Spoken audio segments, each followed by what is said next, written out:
දිගා මඩුල්ලේ වැව්ගම්පත්තුවේ දමනවැව ඉහත්තාවේ ඇති වනාන්තර ගැමියන් අතර ප්‍රකටව ඇත්තේ නෙල්ලි කැලේ නමිනි.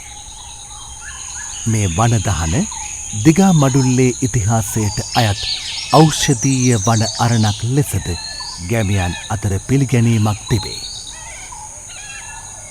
අවුරුද්ද පුරා විටින් විට හටගන්නා විවිධ කැලෑ පළතුරුද අලියතුන් සහ විවිධ සතා සීපාවන්ගෙන්ද මේ වනාන්තරය පොහොසත්ය. මේ වන අරණ ගැන විශිෂ්ට ලෙස සාහිත්‍යමය කාව්‍ය වර්ණනාව කළේ පෙරකී ලෙසම බැහැරින් පැමිණි අමුත්තකි.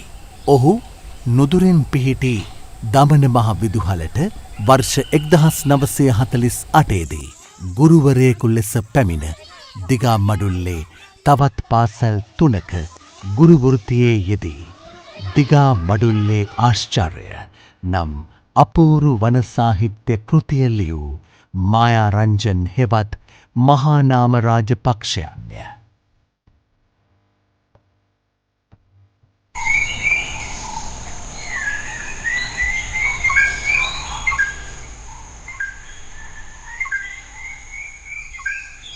ගැමියන් සමග වරින් වර නෙල්ලි කැලේටත් දිගා මඩුල්ලේ අනෙකුත් වනාන්තරවලත් ඇවිද ගිය මේ රසවතා සිය දිගා මඩුල්ලේ ආශ්චර්ය නම් කෘතියේ දිගා මඩුල්ල නම් අසිරිමත් දේශය ගැන මෙසේ ලිවේය.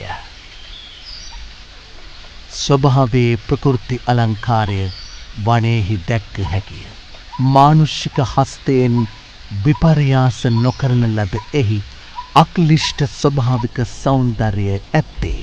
එහෙත් එය වර්ණනා කළ හැක්කේ වනයෙහිම ඉපිද එහිම හැදී වැඩි උගත් කවියෙකුට පමණකි.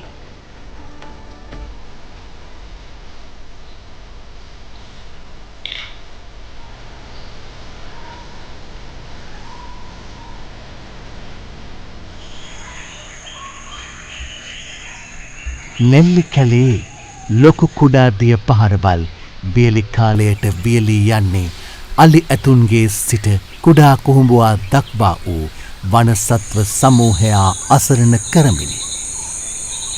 මේ නෙල්ලි කැලේ ක්‍රමයෙන් වියලීගෙන යන කාලයයි. ක්‍රමයෙන් වතුර සිඳී හීන් දෑරි වෙමින් යන මේ දිය පහරවල් වල ඉතිරිවන මත්ස්‍යෝ යාගන්නට අතක් නැතිව කුඩා දිය පහරවල් වල කොටු වී පිළිහුඩුවන්ගේ රස ආහාර බවට පත්වේ.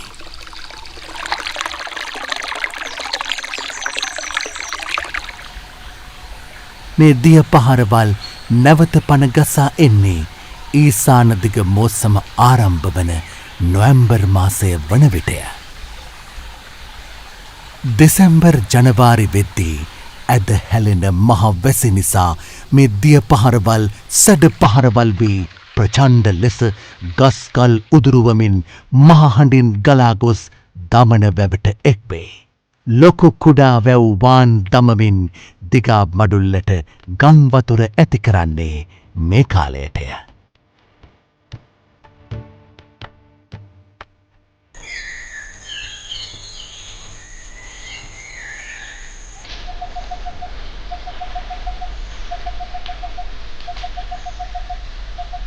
දමන මහා විද්‍යාලයේ පාසල් ගීතේ මෙසේ ගැයි.